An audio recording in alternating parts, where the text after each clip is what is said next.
Krásny dobrý deň, dobrý večer, už ako kto to má. Srdečne vás pozdravujem pri avizovanom vysielaní na našu tému, ako sa postaviť k autizmu. Dám ešte trošku čas, aby prebehlo to celé napájanie cez aplikácie. A prosím, ak je niekto online a vidí nás, tak veľmi uvítame pozdrav, komentár, odkiaľ nás pozeráte. Prípadne budeme radi za otázky a komentáre, na ktoré vám budeme vedieť odpovedať. Vidím, že sme online, takže môžeme začať. Ja vítam srdečne Olympiu Garcia. Ahoj, Oli, srdečne ťa pozdravujem. Ahoj, Vlasti, ďakujem. Super, že si našla čas, ďakujem veľmi pekne.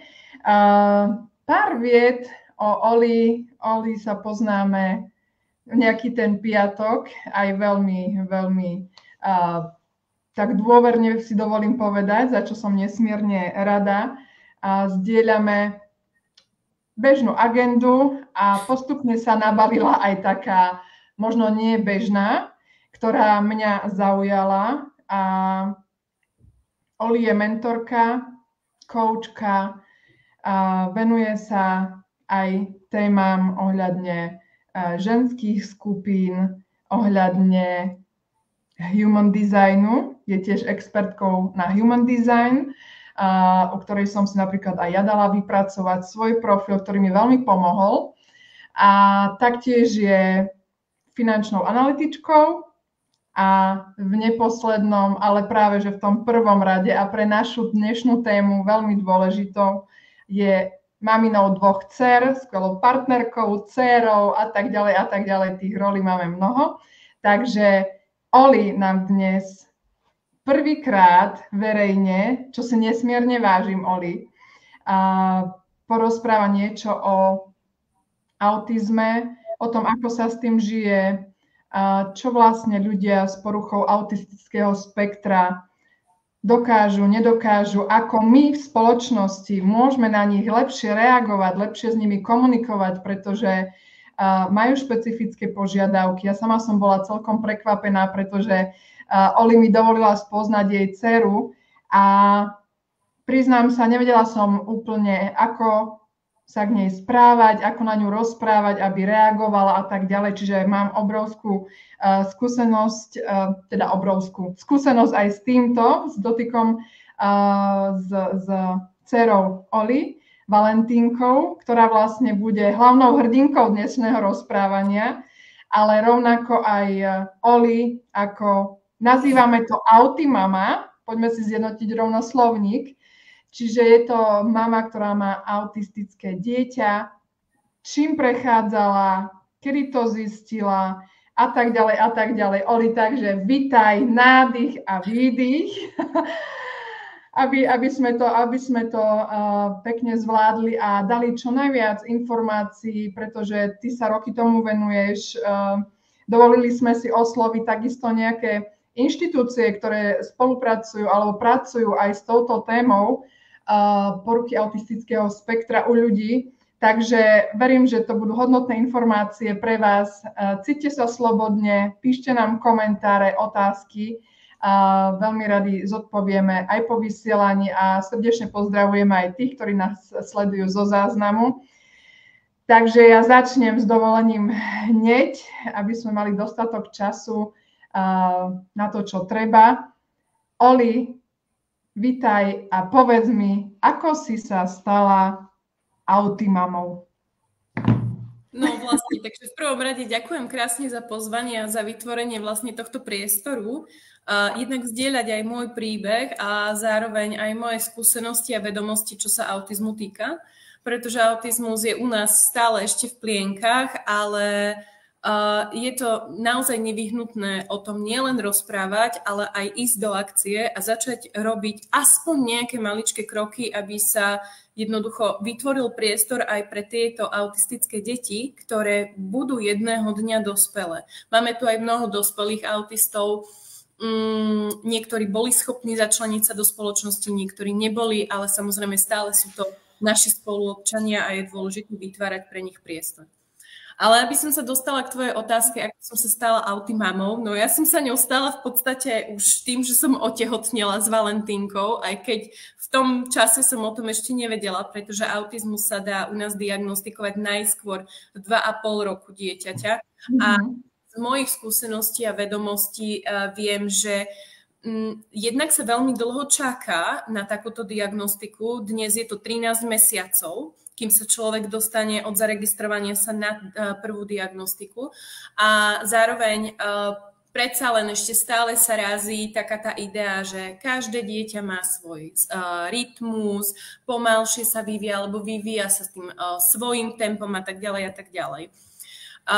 Ak by som sa mala dotknúť mojej osobnej skúsenosti s Valentínkou, tak ja som tak nejako vo vnútri materinsky cítila, že niečo nie je v poriadku už keď mala 9 mesiacov. Pretože ľudia sa ma častokrát pýtali, či nie je hluchá, respektíve či nemá problémy so sluchom, pretože ona sa častokrát veľmi hlasno rozplakala a zapchávala si pritom uši. Alebo keď sa napríklad hrala na hracej podložke a niekto k nej pristúpil a oslovil ju, ona na toho človeka vôbec nereagovala. Úplne sa tvárila, ako keby tam nebol. Takže už to bolo pre mňa také, že niečo sa tam asi deje, ale predsa len bolo to moje prvé dieťa, bola som neskúsená. Všetky mamičky vieme, že na prvom dieťati sa proste učíme, ale tie uška sme začali riešiť a všetky vyšetrenia boli v poriadku. Takže my sme tomu nejako nevenovali extrémne pozornosť. Samozrejme sme ďalej Valentínku pozorovali. Ona si krásne bľabotala, vyzeralo to tak, že bude komunikatívna a tak ďalej, aj keď bolo veľmi náročné pre nás získať jej pozornosť. A potom sa stala taká vec, že asi v 13 mesiacoch sa úplne zvukovo vypla. Proste bola ticho. Žiadne zvuky, žiadne nič.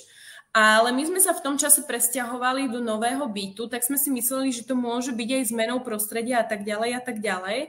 A ja som už bola vtedy tehotná vlastne s druhou dcérou. Medzi mojimi deťmi je rozdiel 1,5 roka, takže ono to bol celkom dosť záhul.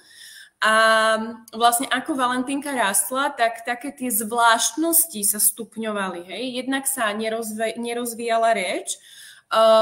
Väčšine bol akože problém s tým, že ja som na ňu hovorila a ona absolútne nereflektovala na to, čo hovorím a tak ďalej. A mne by ani vo sne nenapadlo, že mi Valentínka nerozumie. Pretože ma nikto nenaučil, že najprv ide porozumenie a potom ide reč. My máme totižto množstvo kurzov, predpôrodných kurzov na to, ako zvládnuť tehotenstvo, ako zvládnuť pôrod a tak ďalej. Ale v tom čase, neviem ako to je teraz, v tom čase, keď som bola tehotná ja, nebol žiaden kurz, ktorý by ako keby pozýval mamičky, že poďte sa s nami naučiť, čo s tým dieťaťom po pôrode, čo si všímať pri jeho vývoji, ako vlastne s ním pracovať a tak ďalej a tak ďalej. Takže ono to takto nejako celé plynulo, až kým nemala Valentínka 2,5 roka. Ja som samozrejme už upozorňovala na tú našu pediatričku, že mne sa s ňou niečo nezdá, že bola veľmi taká nespokojná, odmietala určité potraviny, vyslovene z niektorých potravín až zvracala, často sa hystericky rozplakala, pritom si zapchávala uši, hej, alebo to bol taký krik až. A absolútne sa tam nerozvíjala reč, skôr Valentínka vydávala iba zvuky, ako také zvieratko. Takže vlastne mne sa zdalo a nejako vo vnútri som cítila, že niečo tam není úplne v poriadku. Ale opäť pediatrička ma označila za hysterickú matku, že jednoducho veľmi predbieham, veľmi na tú svoju dceru tlačím, že im mám nechať priestor, každé dieťa má svoj systém, svoj rytmus, svoje tempo a tak ďalej a tak ďalej. Ale tak, ako som ja už niekoľkokrát spomínala vo svojich vysielaniach, ja mám naozaj šťastie na dobrých ľudí a vždy, keď už proste potrebujem, tak mi život prihrá do cesty niekoho, kto mi fakt pomôže. A vtedy to bola moja kamarátka, ktorá je lekárka v Nemecku a práve v tom čase sa venovala psychiatrickým klientom a aj deťom, ktoré boli napríklad narodené matke, ktorá bola závislá na drogách a tak ďalej a všetkým týmto poruchám, ktoré z toho vyplynuli. A ja keď som jej o Valentínke rozprávala, tak ona mi hovorí, že počuj, Oli, že ja si spravím cestu na Slovensko a ja vás prídem pozrieť. Že ja budem Valentínku iba pozorovať a potom ti poviem, čo si o tom myslím. A ja, že super. A ona vtedy prišla k nám asi na 2 hodinky a na konci návštevy mi povedala, že Oli, ja to vidím na autizmus. Vtedy u nás prvýkrát zaznelo slovo autizmus. Ja som vôbec netušila, čo to je, pretože my v rodine nemáme autistu, aspoň diagnostikovaného autistu nie. A veľmi dobre sa vie, že na autizmus musí byť genetická predispozícia. To znamená, je to naozaj potiahnuté cez rodovú líniu, cez DNA. Takže ja som si o tom prečítala nejaké veci a veľmi ma to vystrašilo. Takisto som si zároveň prečítala aj, že je to u nás v plienkach a existuje veľmi málo odborníkov a ja som vyslovene nevedela, čo mám robiť. Vôbec som netušila, čo mám robiť.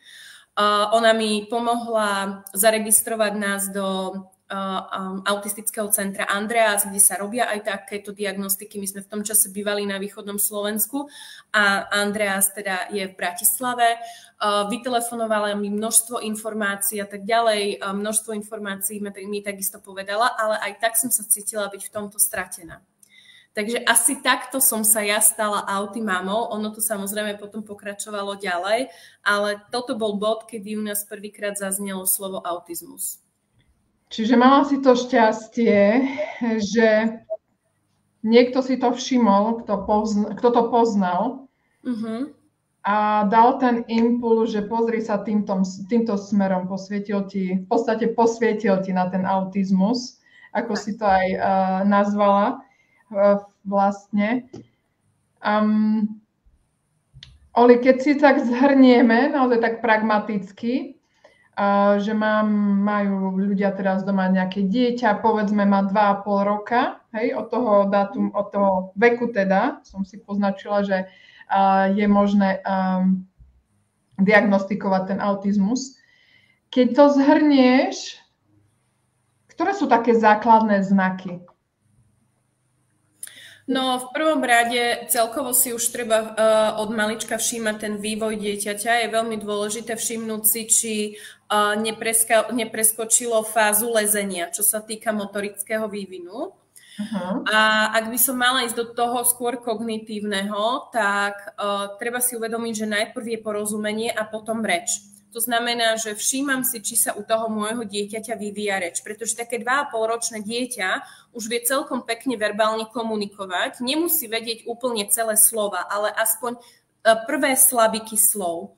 To znamená, že ako sa rozvíja reč a ako je rozvinuté porozumenie. To znamená, určite si potvrdím to, že moje dieťa mi rozumie, čo mu ja rozprávam. Uvediem úplne jednoduchý príklad, zoberiem si plišáka, hej, od malička sa s tými deťmi hráme, tu má nožtek, tu má očko a tak ďalej a opýtam sa ho, kde mám plišák očko? A to dieťa ma musí ukázať na to očko, 2,5-ročné dieťa to určite zvládne. Kde má nožtek? A musí ukázať na ten nožtek. Ak toto dieťa nezvládne, nerozumie vám. To znamená, že čokoľvek vy budete na ňo rozprávať, to je ako keby vás vysadili v Číne a povedali by vám, prežij a dorozumej sa s týmito ľuďmi. To je presne to isté. Autisti takisto sú od malička veľmi vyberaví na jedlo. Je tam taká idea, alebo veľmi často majú predispozíciu na intoleranciu, čo sa týka lepku a čo sa týka laktózy, takže môžu prirodzene začať odmietať tieto potraviny, ale stretla som sa napríklad aj s autistkou, ktorá jedla do svojich 7 rokov iba hranolky. Nič iné, iba hranolky, proste úplne všetko odmietala. Ďalšia vec, ktorá mi prichádza na je presne citlivosť na zvuky. Autisti môžu byť veľmi citliví na zvuky, buď vysoké tóny, nízke tóny, vibrácie a oni majú tak citlivý ten sluch, nie všetci, ale niektorí, že u nich to vyslovene vyvoláva bolesť, fyzickú bolesť. To znamená, že ak máte doma dieťa, ktoré vám reaguje precitlivelo na zvuky, prosím, neriešte to s vetou veď ty len vymýšľaš, pretože žiadne dieťa nevymýšľa, hej?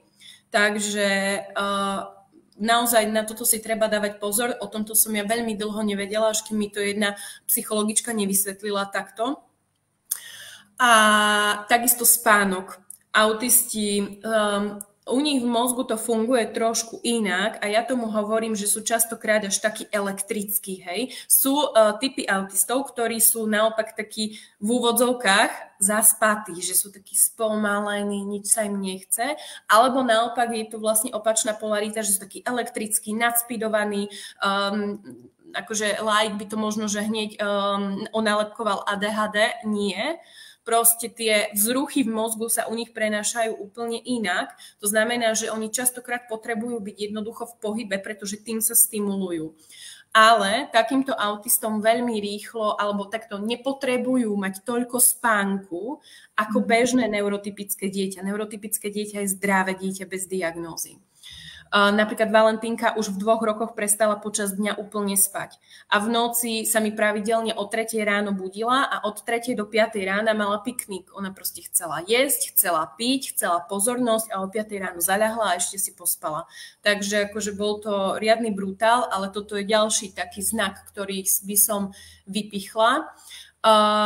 U autistov častokrát ako keby ostávajú zvyšky Moorovho reflexu, ktorý sa prirodzene vytráca po 1 roku života.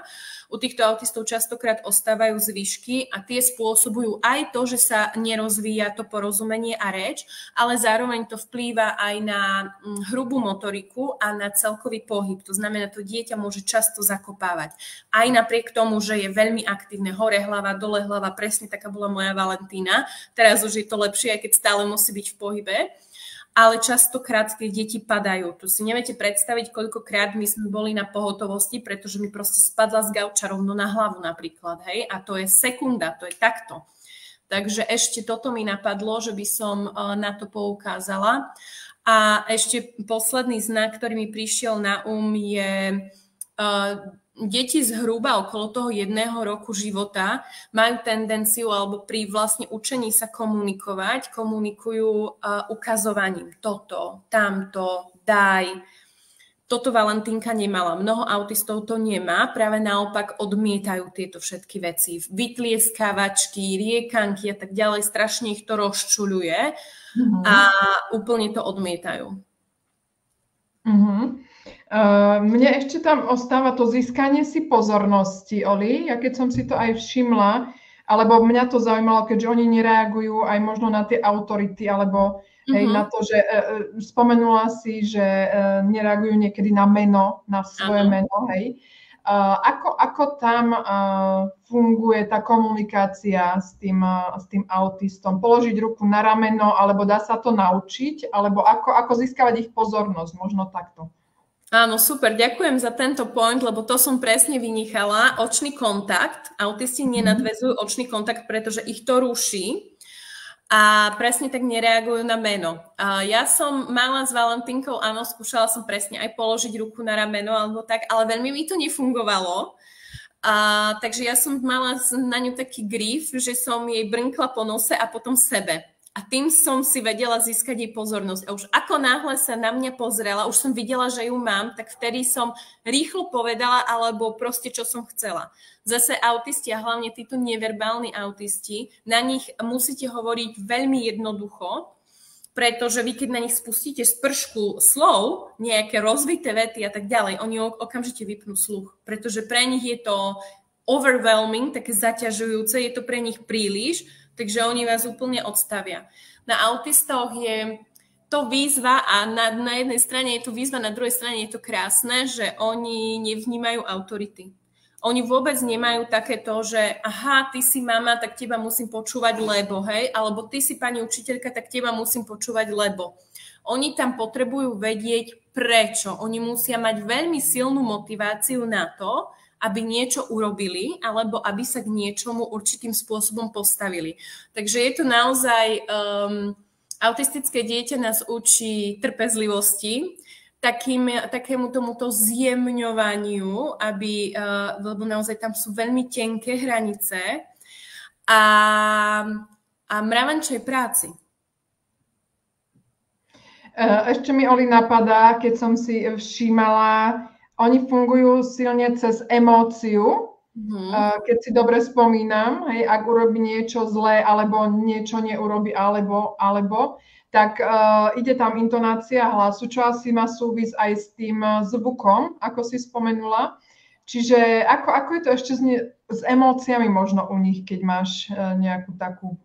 No z mojej skúsenosti áno, autisti sú veľmi emotívni, ale takto. Na jednej strane potrebujú mať silno nastavené hranice, naozaj veľmi silno. Ja som svoju Valentínku vychovávala veľmi, veľmi prísne. Teraz už sme úplne niekde inde a už sa vieme akože dohodnúť a už idem skôr do takéhoto partnerstva, ak sa dá, samozrejme, lebo ona stále akože skúša podsúvať tú hranicu, takže tam ja musím byť veľmi pevná. Na druhej strane je veľmi emocionálna a je na mňa ako na svoju matku. Predpokladám, že mnoho detí alebo väčšina detí to takto má, predsa len medzi tým dieťaťom a matkou je iný bonding kvôli tomu tehotenstvu. Je na mňa veľmi emocionálne napojená. To znamená, že ja keď som smutná, ona to zo mňa cíti a nie je úplne v pohode. Alebo ja keď som nahnevaná, tak aj ona je taká nervózna a nie je úplne v pohode. Hej? Takže zase toto nás cvičí v práci so sebou samým a v neprojektovaní svojich frustrácií alebo emócií na druhého človeka, aj keď samozrejme ono sa to nedá na 100%, pretože sme ľudia, ja tomu rozumiem, ale toto je vec, ktorú som si ja odpozorovala s Valentínkou. Takže naozaj pri autistoch je veľmi vhodné ako keby držať taký ten balans, tú stredovú líniu, ale znova zopakujem, sme ľudia a samozrejme aj autisti sú deti a u nich špeciálne treba mať nastavené tvrdohranice a nepriestrelné a jednoducho vždycky dodržať to, čo poviem. U nich nefunguje takéto, že OK, že to dieťa napríklad dostane trest, že ja neviem, nebudeš mať telku, vymyslím si, lebo neviem čo. A po 10 minútach, no, ale však ona za to nemôže, lebo je autistka. Nie. Takéto proste nesmie byť, pretože tie deti sú veľmi inteligentné. Naozaj tam väčšinou je zasiahnutá buď tá verbálna stránka alebo sociálna stránka, ale zase iné veci sú ako keby viacej vyzdvihnuté. Takže tie deti nie sú hlúpe, sú veľmi inteligentné, sú veľmi šikovné a práve kvôli tomu netreba nejako takto kľúčkovať a tak ďalej, ale treba si držať tú svoju líniu a tie svoje hranice. Oli, keď som začala tú tému emócií, možno taká asi aj pre rodiča veľmi, veľmi silná vec. Ako si sa ty ako rodič, dospelák v podstate s týmto zmierovala? Ako si prijala to, že máš autistické dieťa? Čo sa tam s tebou dialo? Ja musím priznať, že ja som taký typ osobnosti, ktorý veľmi dobre funguje pod stresom a pod tlakom. To znamená, že ako náhle prišlo to slovo autizmus a ja som si potom vydúpala neurologické vyšetrenie a tak ďalej, našli sme si špecialistu, začali sme na tom pracovať, pretože opäť trvalo, kým sme sa na diagnostiku dostali, medzi tým sme sa presťahovali do Bratislavy a tak ďalej. Jednoducho ja som zapla všetky turbíny a hľadala som spôsoby, ako tú situáciu môžem riešiť. A tí, ktorí sme trošku v self-developmente, tak vieme, že toto je mužská energia, takže ja som sa úplne prepla do mužskej energie a prevzala som opraty a zodpovednosť za túto situáciu a hľadala som riešenia. Takže tam u mňa na nejaké emócie vôbec nebol priestor. Tým, že som bola vydatá za zahraničného muža, tak naozaj vedela som, že to celé je na mojich pleciach aj skrz jazykovú bariéru.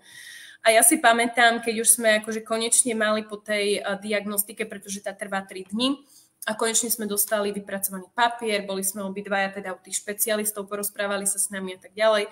A my sme potom s tým papierom sme sadli do auta a môj manžel sa rozplakal.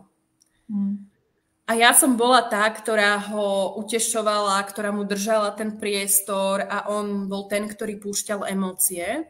A ja som sa akože aj párkrát nad tým tak pozastavila, že ako je to možné, hej, pretože ja som túto líniu držala roky. A stalo sa mi možno pred pol rokom, že som bola v Pantarej a tak som si prechádzala knihy a narazila som na nejakú knihu o autizme. A ja som sa úplne roztriasla a chcelo sa mi plakať a ja som tú knihu nevedela ani vybrať, ani si ju proste pozrieť. Takže toto tým, že som coach a poznám už tieto znaky, tak som vedela, že aha, že tak, ja som svoje emócie potlačila, pretože som prevzala zodpovednosť a dala som sa do tej roli silnej, ale to neznamená, že tie emócie tam všetky neboli. Takže oni sú tam niekde pod pokrievkou a ja ich tak veľmi pomaly púšťam. Keď príde ten moment, kedy to cítim, tak si dovolujem púšťať to cez slzy.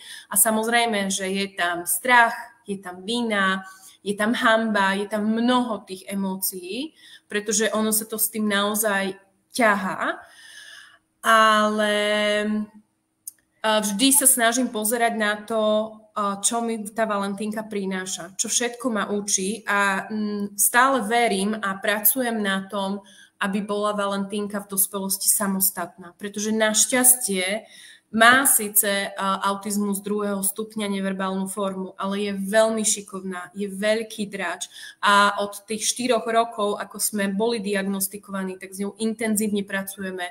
Vytvorila som si sieť s fantastickými ľuďmi, odborníkmi a tak ďalej, ktorí aj mňa naučili, ako pracovať s Valentínkou, pretože s takýmto dieťaťom treba pracovať minimálne 4 hodiny, 4 až 8 hodín denne a vlastne všetko musíte v domácnosti prispôsobiť tomu, aby to dieťa bolo neustále stimulované správnym spôsobom.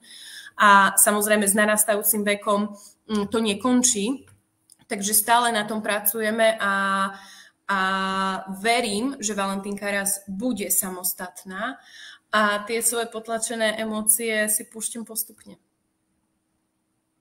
Ďakujem, Oli, za toto úprimné vyznanie. Veľký obdiv a rešpekt. A práve aj týmto rozhovorom chceme v podstate aj podporiť ľudí, ktorí, mamičky, oteckov rovnako, ktorí majú doma túto diagnózu, respektíve majú nejaké podozrenia. A práve aj s týmto Oli prichádza s touto ponukou.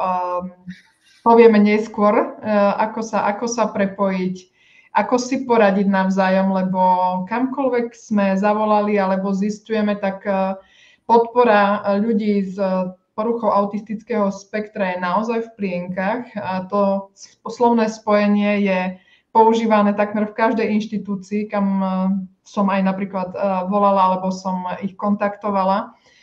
A práve tento prístup boli asi aj ten koučovací prístup, pomáha ten prístup sama k sebe, ako to ustať. Myslím si, aspoň z môjho pohľadu externého pozorovateľa, ako poznám aj teba, ako vystupuje, že nikdy sme nepocítili nejak, že máš doma autistické dieťa, alebo aby si sa nejak k tomu príliš, či už nejak emočne vyjadrovala, alebo k tomu nejak ináč postavila, čo považujem za jednu excelentnú vec v tomto, ako to prijímaš a ako s tým celým žiješ a pracuješ. Takže obrovský môj obdiv. Ďakujem. A poďme možno, Oli, na to ešte, že čo by si možno dnes urobila inak? Stále sa točíme pragmaticky hľadne okolo toho, aby sme možno čo najviac tak, kým to ľudia uchytia tak teoreticky, lebo to je naozaj mravenčia práca, detail na detail, veľa informácií, tak možno skús tak zhrnúť, že predstav si tu Oli pred tými rokmi a čo by si zmenila, skús vypichnúť možno také hlavné body. Viac by som dôverovala sebe a svojej vnútornej intuícii, svojmu materinskému citu, hej, pretože možno 2 roky som sa nechávala učiť číkavať tým, že preháňaš, to ešte treba na to čas a tak ďalej, a strácali sme drahocenný čas. Naozaj, čo sa týka diagnózy autizmus, každý jeden deň je veľmi drahocenný. Takže toto je prvá vec, viac by som verila sebe. Bola by som tvrdšia na autority alebo ľudí, ktorí môžu posunúť ten priebeh, hej, toho celého, tej diagnostiky a tak ďalej. To znamená, viac by som intervenovala na lekárov, na pedopsychiatra, na psychológa a tak ďalej a tak ďalej. Aj keď ja viem, že oni robia všetko, čo môžu a viem, že sú úplne zaneprázdnení, ale aj napriek tomu by som bola v tomto tvrdšia. Bola by som mäkšia sama na seba a takisto aj na Valentínku, pretože kým u nás padlo slovo autizmus, tak som bola presviečaná o tom, že je Valentínka rozmaznaná, že som na ňu príliš mäkká, že musím byť jednoducho na ňu prísnejšia. A ja som aj teda naozaj bola. A ťažko sa mi to priznáva, ale poviem to, pretože sa v tom možno, že niektorí rodičia môžu nájsť. Každé dieťa je iba dieťa. A dvojročné dieťa nemôže byť rozmaznané, pretože dvojročné dieťa ide naozaj iba po tých veciach, ktoré nevyhnutne potrebuje.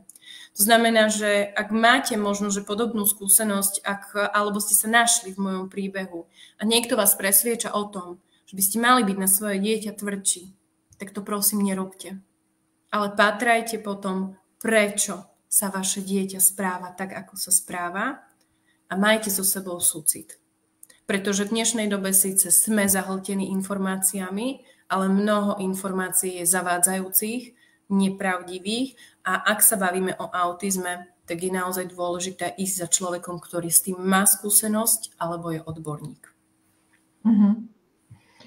Ja len skúsim nahliadnúť. Mirka, ahoj, Mirka nás pozdravuje a Janka píše, že veľmi vám držím palce, aj máme malého Samka a veľmi dobre viem, o čom rozprávate.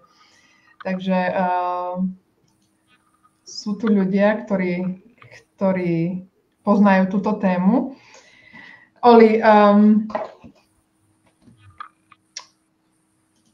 poďme ďalej.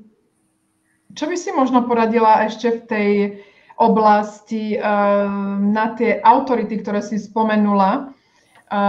Čo by sme spomenuli? Ktoré inštitúty možno? Spomenula si tam diagnostické centrá. Ja viem, že máme 3 na Slovensku. 3 v Bratislave takto. 3 v Bratislave. A áno, sú aj na východnom Slovensku, myslím, že v Prešove je diagnostické centrum, tam už veľmi akože zvyšok Slovenska nevidujem, pretože žijeme tuto v Bratislave, ale takto.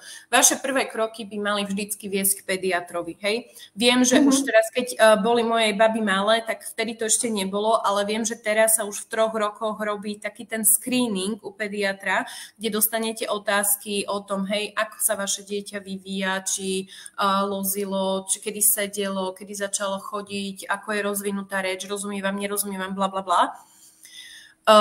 3-ročné dieťa by malo absolútne rozumieť a ak nie je vychovávané dvojjazyčne, tak aspoň nejaká verbalizácia by tam mala byť. Je ťažko sa, aspoň z mojej pozície, kedy ja nie som naozaj odborník, ja nie som logopéd ani špeciálny pedagóg, ťažko sa mi hovorí, ale z pozície matky viem povedať, že také 3-ročné dieťa už verbalizuje aspoň na určitej úrovni. To znamená, že prvý krok pediater, ak sa vám niečo nezdá, žiadajte si neurologické vyšetrenie. To je ďalší krok, ktorý by som robila. A tretí krok, zaregistrujte sa v autistickom centre na diagnostiku, ak jednoducho tam je podozrenie na ten autizmus. Vyhla by som sa akýmkoľvek liekom, pretože stretla som sa s tým, že naozaj, ak sú tie deti hlavne hyperaktívne, tak ich chcú utlmovať liekmi. Prosím, nerobte to. A už vôbec nie psychiatrickými liekmi. Prosím, nerobte to, pretože to urobí z vášho dieťaťa zeleninu. A nemám na to iné pomenovanie, takže naozaj vieme ísť cez uzemňujúcu masáž, cez aromaterapiu, sú na to rôzne techniky, keď sa dieťa nevie upokojiť, proste pevne ho stlačiť na ramenách a postupne, aby si vlastne to dieťa uvedomovalo to svoje telo. Na mojom profile dokonca tá uzemňujúca masáž je, takže viete sa ku nej dopracovať a podobné záležitosti. Takže toto sú 3 veci, ktoré by som urobila. Hej, aj keď sa zaregistrujete do autistického centra na diagnostiku, vy tam musíte vyplniť formulár. To znamená, oni už aj na základe tých vašich odpovedí vedia povedať, že či je vôbec potrebné robiť diagnostiku, či akože je tam nejaký náznak na ten autizmus alebo nie. To znamená, že určite sa nezastavte tým, že Ježiš, ja ich nechcem otravovať, lebo no čo ja viem, čo ak sa pomýlim. Nie. Proste je to vaše dieťa a ak vy za ňo nebudete bojovať, tak kto? Nikto. Takže toto sú 3 veci a potom, keď dostanete, ak teda sa dostanete na tú diagnostiku a bude potvrdená diagnóza autizmu, prosím, nebuďte sklamaní, ak vám odovzdajú v centre papier a povedia vám, že no a teraz si skúste nájsť odborníka, lebo my sme plní. Je to úplne bežný trend na Slovensku. Odborníkov na autizmus je veľmi málo. Prevažne sú to súkromné zariadenia, sú extrémne drahé, ale prosím, nestrácajte vieru a nádej a spájajte sa s inými rodičmi, so skupinami rodičov autistických detí. Vždy je nejaká cesta, ako sa pomaly dá na tom pracovať. Medzičasom môžete byť v poradovníku, nejakej škôlke alebo škole, ale dúfam, že v škôlke, lebo potom už je to veľmi náročné. A čo najviac využite čas do 7 rokov dieťaťa. Vtedy je ten mozog naozaj ako špongia, aj u autistických detí všetko nasávajú, mnoho sa s nimi dá urobiť, ale po 7 roku života sa ten mozog uzavrie a netvrdím, že sa nedá už s takýmto dieťaťom pracovať, dá, ale bude to oveľa náročnejšie, než keď využijete tento čas. Takže dúfam, že som odpovedala na tvoju otázku, trošku som sa do toho zamotala. Nie, dobre ideš postupne, už sme pri 7 roku. Dobre. Čiže pokračujeme. Tam v podstate správne rozumiem, že Valentínka navštevovala špeciálnu škôlku a chodí do špeciálnej základnej školy, kde do 9. ročníka je vlastne povinná školská dochádzka. Áno, tak áno, Valentínka chodila do škôlky pre autistov, ale skôr ako sa tam dostala, tak ja som musela absolvovať ročný kurz pre rodičov, aby naozaj tí špecialisti mali ako keby záruku, že sa o to dieťa budem starať aj doma, že s nimi budem kooperovať a že to, čo oni započnú v škôlke, tak ja v tom budem pokračovať doma. Ale samozrejme ešte predtým sme chodili na individuálne sedenia, ku špeciálnej pedagogičke, k logopedičke, ku pedopsychiatričke, kde vlastne s Valentínkou pracovali a ja som bola stále prítomná a ja sa vždycky pýtam, pretože ja tomu chcem rozumieť, takže vždy som sa pýtala, čo teraz robia, na čo to pôsobí a tak ďalej, tak ďalej. Takisto sme chodili aj do centra Avare, kde sme odstraňovali zvyšky toho Morovho syndrómu alebo reflexu, a prepájali sme ľavú a pravú mozgovú hemisféru. Veľmi veľa sme s Valentínkou aj fyzicky cvičili, takže naozaj my sme sa aj veľmi veľa venovali. Čiže akokoľvek to budeme otáčať, stále je tá úloha prioritne na rodičoch, lebo aj otec sa venuje tomu, pretože tam súdržnosť je, myslím si, nepostrádateľná. Ano, rovnako čítam, Veronika nám tu píše, že majú synčeka, samka taktiež autistického, ale máme aj vnúčika, takže rovnako ako rodičia, tak starí rodičia, pretože tá rodina, myslím si, že potrebuje držať veľmi spolu a byť prirodzene zvedavý, pýtať sa. My sme prebrali nejaké otázky, hej, ako tí dospeláci. A ja keď si predstavím aj dospelákov, nie iba tých, preto ja som dala napríklad, do kontextu, že ako sa pozerať na autizmus pre ľudí, ktorých sa to týka, to znamená, mám dieťa, vnúčika v rodine a tak ďalej, ale rovnako, ak idem na ihrisko s deťmi a je tam autistické dieťa a tí majú nejaký spor, lebo nepočúva ho, nechce mu dať hračku, práve k tomu Oli vlastne pracuje na projekte Šikovný autista a taktiež vám necháme dole pod vysielaním kontakty, respektíve linky do skupiny Šikovný autista, kde Oli zdieľa v podstate informácie, je tam konverzácia, môžete sa tam navzájom podporiť, pýtať sa, čo je nesmierne dôležité v každej oblasti, mať tú komunitu a nemať ten pocit, že je človek na to sám, ako si spomínala v začiatku rozhovoru. Čiže dole vám určite necháme link. Ja možno v tejto súvislosti spomeniem aj ďalšie inštitúcie. Oslovili sme Slovenský paralympijský výbor, ktorý nám veľmi pekne reagoval. Boli tam ľudia, sú tam ľudia, ktorí sa tomu venujú, ale rovnako mi povedali toto slovné spojenie, že je to v plienkach. Ale napriek tomu vám dole nechám link na projekt, kde volá sa to Virtus a je to klasifikácia športovcov s autizmom a možnosť ich športovania na organizovanej medzinárodnej úrovni, čo mi znie celkom ako pokrok už.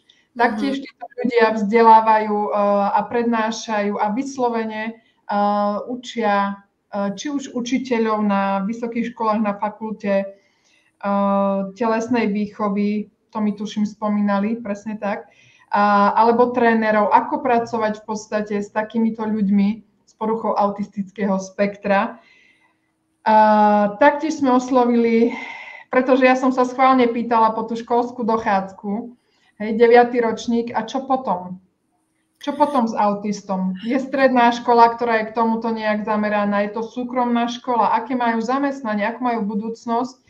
Tam je mnoho otázok, preto mňa zaujímala napríklad odpoveď Úradu práce, sociálnych vecí a rodiny, kde samozrejme takúto evidenciu nerobia. Nevedia povedať, že na trhu práce sa autisti alebo ľudia s poruchou autistického spektra uplatňujú napríklad v týchto oblastiach. Pri športe sme túto odpoveď už získali. Pri práci nie. Rozumiem, že je to náročné. Bol nám sprístupnený dokument, ktorý takisto môžem zdieľať potom, Inštitút sociálnej politiky, kde venovali istú kapitolu v podstate analýzy citlivosti a čo by to znamenalo aj v číslach zamestnávať ľudí s poruchou autistického spektra. Takže plus minus nejaké malé detaily z inštitúcií, ale možno, Oli, možno ty ako vidíš tú budúcnosť, alebo čo máš, aký typ, možno aké silné stránky ešte môžeme povedať u tých autistov. Viem, že veľmi dobre sa učia. Valentínka rozpráva anglicky, aspoň na mňa tak rozprávala. Tak čo by si možno vypichla také plusy a minusy? Poďme na tie plusy, hej? Poďme na tie plusy. No samozrejme, porucha autistického spektra má obrovské množstvo odtieňov, takže je veľmi ťažké generalizovať, ale ja by som povedala, že proste každý rodič by si mal odpozorovať toho svojho autistu, čo mu prirodzene dobre ide. Je pravda, že Valentínka má fotografickú pamäť a má talent na jazyky. Takisto, keď ju zaujme nejaká téma, veľmi veľa si o tom dokáže čítať a proste naštuduje si veci, mala zvieratá, dinosaury, ľudské telo, jazyky ju takisto veľmi zaujímajú, takže áno, vie, ja neviem, narátať do 100 po čínsky, povedať jak zvieratá po čínsky, áno, komunikuje v anglickom jazyku, ale konečne sme sa dostali aj k tej slovenčine. Takže veľmi pekne kreslí, je taká tvorivá, kreatívna, ale nemá rada nejaké hranice, hej? Že keď ju človek chce napchať do nejakej škatulky, tak tam je úplne rezistentná. Samozrejme, ono to nie vždycky je dobré alebo výhodné, ale ja som akože určitým spôsobom na ňu aj pyšná za takéto, že naozaj si drží tú svoju osobnosť a tú kreativitu. Takže každý má, napríklad stretla som sa s autistom, ktorý vie nádherne hrať na husliach. Ja som skoro odpadla, ako dokázal hrať, hej, alebo stretla som sa s autistkou, ktorá bola úplne taká teatrálna na jednom vystúpení, proste to by som ju úplne dala okamžite na javisko, lebo bolo vidno, že ona si užíva tú pozornosť a recitovala báseň vtedy, ale bola úžasná, fakt úžasná. Takže čo autista, to iný dar, niektorí majú zmysel pre detail, radi si stavajú z lega rôzne veci a tak ďalej. Čo mne sa ešte na autistoch páči je, že sú to také čisté duše, že oni napríklad nie sú súťaživí. Im to nedáva zmysel, že akože, čo to znamená, že ty si prvý a ja som druhý? Že akože, však sme iba bežali, nie? Napríklad. Alebo nie sú závisliví, neporovnávajú sa, nie sú takí, že Ježiš, ty si dostal 10 cukríkov a ja som dostal 8. Toto proste od autistu nedostanete, hej? nejako nerešpektujú autority, čo znova, hej, akože môže to byť problém, zvlášť keď to dieťa chcete nejako vychovať, ale na druhej strane to vytvára priestor nájsť ako keby iný spôsob výchovy a iný spôsob komunikácie, ale v čom ja vidím pozitívum, alebo čo je pre mňa pozitívne na tom, že nerešpektujú autority, je to, že proste to dieťa si je autoritou sama pre seba. A to napríklad aj mnohým dospelákom ešte stále chýba, hej? Takže v tomto ja vidím výhodu. A sú naozaj veľkí dráči, dokážu pracovať, pretože mnoho aj neurotypických detí, mám aj neurotypickú zdravú dceru, ktorá má 7 rokov a viem, že ona jednoducho, keď skúša nové veci, tak sa veľmi rýchlo vzdáva, lebo ježiš, však mne to nejde. Ale u Valentínky som sa napríklad nikdy s tým nestretla. Áno, sú veci, ktoré robí nerada. Áno, nebaví ju, keď jej niečo nejde, ale pôjde a urobí to. A nie je to až také náročné ju zmotivovať na to a proste pôjde znova a znova a znova, až kým jej to nejde. Takže to sa mi na tom páči, že je taká dravá, že je priebojná, že sa nevzdáva. Takže toto takisto vnímam ako pozitivizmus, ako pozitívne a naozaj, že postupujú mravenčími krokmi a oni si idú ten priebeh. Oni nemajú to, že toto by som chcela dosiahnuť, lebo nie, proste oni si idú počas tej akcie, tú cestu. Takže pre mňa sú autistické deti veľmi inšpiratívne. A myslím si, že ja som sa mnoho naučila od Valentínky. Áno, trvalo mi to, kým som si dovolila ísť do tej roli, kedy sa aj učím, ale mnoho som sa od nej naučila. Myslím si, že aj mnoho iných zdravých dospelákov sa má čo učiť od týchto autistických detí, keď s nimi príde do kontaktu, keď si dovolí ako keby pustiť to, že ja som predsa tu ten veľký a ty si tá malá, ale dať sa na ich úroveň a iba pozorovať a vnímať, že čo mi to prináša, môže to byť veľmi inšpiratívne. A mne v tejto súvislosti, ako rozprávaš, napadol jeden film, Dobrý doktor sa to volalo. Áno, a tam bol chlapec, ktorý bol autista a bol výborný diagnostik. Hej, tam stále bolo pekne premietnuté, ako on videl, ako hovoríš, tú fotografickú pamäť, čiže on videl celé telo toho človeka, respektíve tú oblasť, kde bola bolesť možno a vedel výborne diagnostikovať. A ešte čo si pamätám, že oni neklamú a neintrigujú. Áno, to je pravda, neklamú a neintrigujú. Je pravda, že áno, prichádza, pretože keď je tam narušená tá sociálna oblasť, tak mnoho autistov nerozumie, že niektoré veci nie sú úplne spoločensky OK, hej? Keď sme akože pri tých deťoch, tak napríklad robiť niekomu zlé a proste, aby som vyprovokoval to ďalšie dieťa, aby ma naháňalo a tak ďalej, ešte sa z toho smejem a tak ďalej. Akože máme množstvo príbehov alebo takých tých zážitkov, kedy áno, aj to bolo úsmevné, ale spoločensky to nebolo prípustné. Hej? Že niektorí autisti sa naozaj môžu v určitých momentoch správať, že si poviete, že akože to detsko je úplne nevychované. A zvlášť, keď neviete o tom, že je to autista. Na druhej strane toho autistu potrebujete určitým spôsobom naučiť, že hej, halo, toto sa nerobí. A verte mi, že tí autisti sa veci neučia na prvú, ani na druhú, ani na tretiu. Niekedy im to trvá rok, kým si osvoja nejakú novú schopnosť alebo zručnosť. Takže je to na dlhé lakte. Ale áno, v niektorých prípadoch sa môže javiť, že ten autista je úplný zákerák, ale oni si pritom myslia, že to je proste vtipné. Že to je predsa sranda. Takže, ale nikdy som sa nestretla s tým, že by niektorý autista chcel ublížiť tomu danému človeku, pretože vedome ide do toho a že mu ublíži. Ale samozrejme sú rôzne formy autizmu a je pravda, že niektoré deti majú tendenciu k agresivite, buď smerom von, alebo smerom k sebe. Hej? Áno, stretla som sa s tým, videla som to aj na vlastné oči, nie je to príjemné, takže tak. Presne to mi beží teraz, Oli, predstava na tom, ako som spomínala, na tom detskom ihrisku možno, hej, že kedy tie deti do seba tak trošku idú A keďže je to dieťa autistické, tak ono nevie úplne vyhodnotiť to svoje konanie v spoločnosti. A práve preto by som možno premostila, Oli, čo by si odkázala ľuďom takto na záver?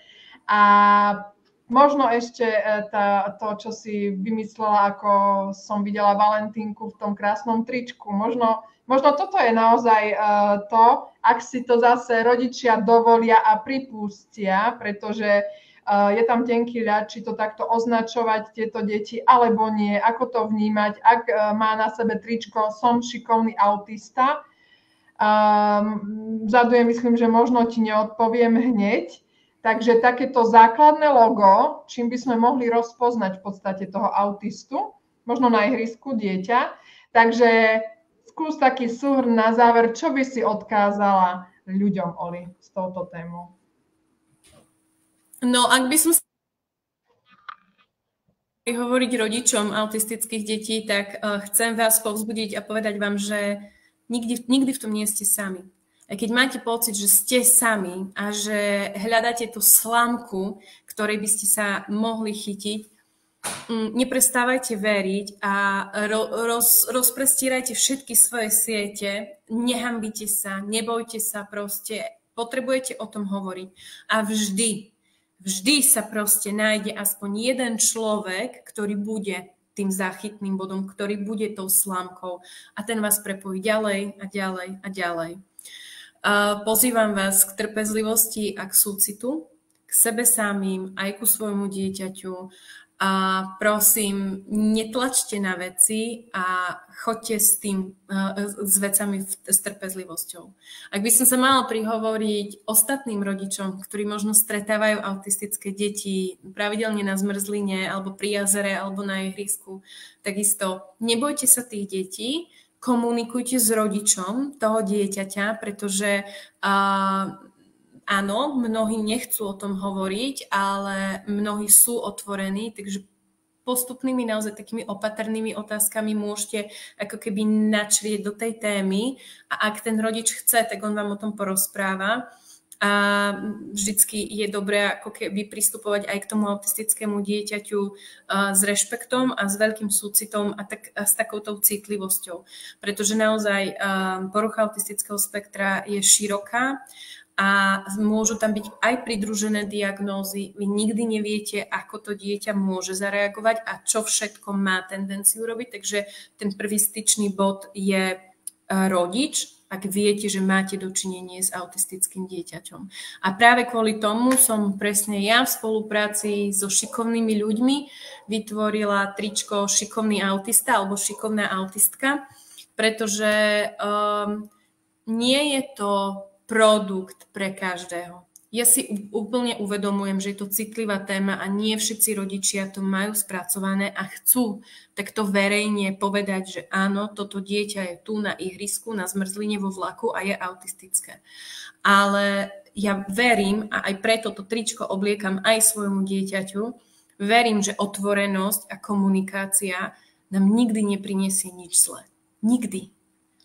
Takže práve preto som tieto trička vytvorila, aby aj ľudia okolo vedeli, že prichádzajú do styku s autistickým dieťaťom a že netreba byť posudzovačný a odsudzovačný, ale trpezlivý a citlivý a jemný.